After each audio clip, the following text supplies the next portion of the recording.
Come on, make the clap, yeah, cool intro. Welcome to the part 2 of making a horror game in the engine. Subscribe. In today's episode, we make more scary. There's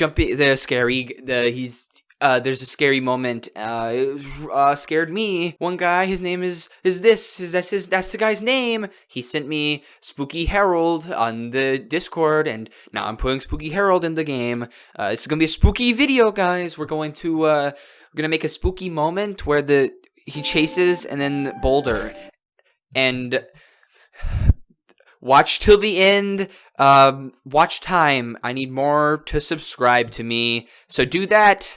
And I'll make out with you. The first thing I did when I opened up the engine was to change our player character into this robed guy. Now, you're probably wondering why I did this, and, fuck you. Fine. There will be some grand reveal as to who he is or something at the end. There. You happy? Moving on. Next thing we've got to do is make an opening cutscene, and since I hate the MZRTP with a passion, I've decided that to reduce mapping, Robe Guy will kinda just materialize in the house. I don't know, I didn't come into this with a plan, okay? Next, as all good game devs who suck at art do, I decided to sum up this entire materializing thing with just a black screen and a thud sound effect. You guys are doing sound design, right? So after realizing that there's nothing worth a single fucking shit in the MZ stock sound effects, I ventured into the spooky internet to grab some free sounds. I found a pretty good one on my favorite website, Sound Bible, then used my next favorite website to convert it to a .ogg file, and finally placed it into the game. After that, I really got cranking, working hard on the scene for about 20 seconds until I realized I was gonna need another sound effect for when Robe Dude stands up, so I went back to the Google. 'Tis the life of a broke game dev. Actually, this time I found some super good sounds, but unfortunately getting them required 2 extra steps, so whee! Okay, now we can actually make the scene. I decided to have the player start on a separate starting map, which is actually something that's really useful to do. Doing things this way allows you to set anything you need for the opening scene beforehand, and especially in a horror game where atmosphere is important, it allows us to have a more controlled opening sequence. So I set all that up and then spent about 10 minutes trying to figure out why it didn't work until I realized I never turned on auto run, spent another few minutes fucking with the wait commands until everything flowed well, wrote the horror game required wha and where am I opening dialogue, and then finally the scene was done.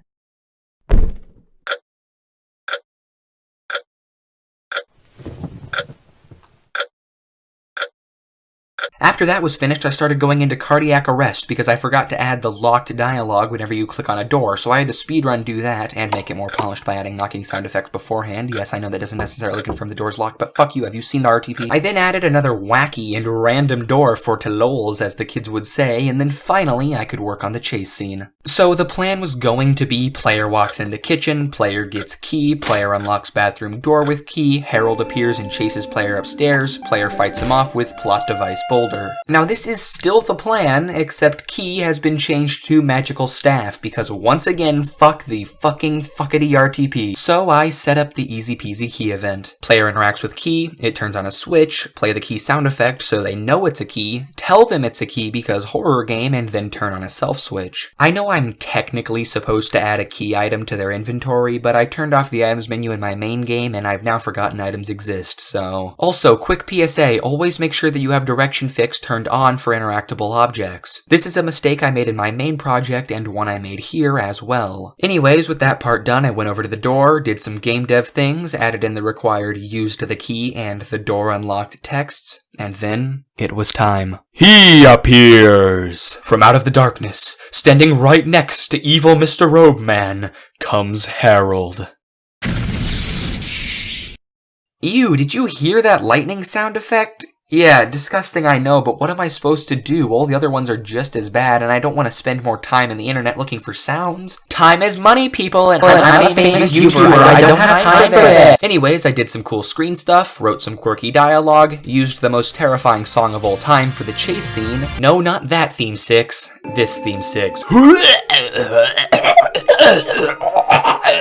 And then the chase began. Actually, making the chase was super easy. I just set up a custom move route to move towards the player and set the Herald event to event touch, so whenever he gets you, it triggers a game over. Yeah, I'm kind of a creative genius. Anyways, the actual cool event and the thing that took me the longest was eventing the aforementioned boulder murder thing. Making the event itself wasn't as difficult as me being terrible at troubleshooting was. To make this event, you basically just need a fuck ton of switches. I'll run you through the basics of how it works though, and keep in mind that I could have definitely polished this up more, and I'll actually probably end up just setting all this to happen as an auto run, but I still think this is a pretty cool event regardless. Anyways, player walks up and steps on this event. Depending on which event they step on, they either turn right or walk right. Once that's happened, I turn on a switch to make the boulder disappear, make the player turn down, turn on another switch to make the boulder appear in front of the player, have the boulder jump down 2 tiles and then disappear, and finally play 2 different sound effects. One for the boulder landing and one for Harold's horrific screams as he's crushed to death by a boulder. Or is he? Dun dun dun! So that's basically all we got to for today. Let's go boot up the game and everything should be working a-okay. Fuck. Okay, now it'll work. Wait, I haven't fixed the direction fix issue in this timeline yet. Shit. Yeah, so that's basically how the next 30 minutes of game deving went. Loading up the game, noticing a small issue, fixing it, repeat until gouging out eyeballs. The only noteworthy thing I did that I feel I should mention is implementing the check region ID common event for my footstep sounds tutorial so I could have different sounds if the player walks on carpet versus the wood. Everything else was just minor errors or random aesthetic changes like making the title screen look exactly like every horror game ever conceived and changing this door to another door because I can't remember why I did that. Behold, the finished product! You know, I think if I listen to this title screen music anymore, I'm going to legitimately jump off a cliff.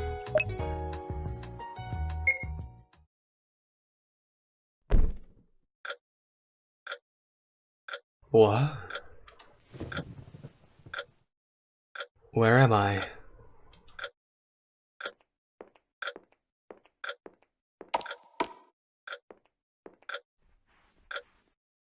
A key. Got a key.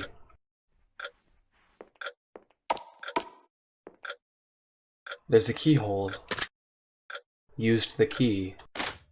The door unlocked. Where is he? Oh, not you, bastard! I thought you died a long time ago! I did, but not! No! Oh!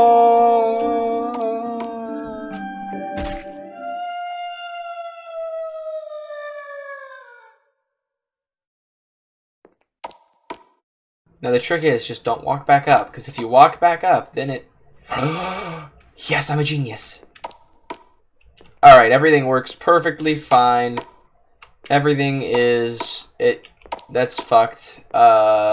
So while I was recording that, I did my own voice acting, which, while yes, it's very professional and good, and I'm amazing at voice acting if you can't tell by this script, quite a few of you actually expressed interest in doing some voice acting for the project as well. Now, I don't know how much of that was just you guys being sarcastic assholes, but if you do want to do some voice acting for the game, feel free to send me some voice lines either through Discord or through the email linked in my About page. I will judge you by professional voice acting standards, and totally not just personal bias at all. Anyways, that's all for today's installment of Making a Horror Game using RPGMaker MZ Part 2. If you're excited for Part 3, annihilate that subscribe button, bros, and maybe I'll make it.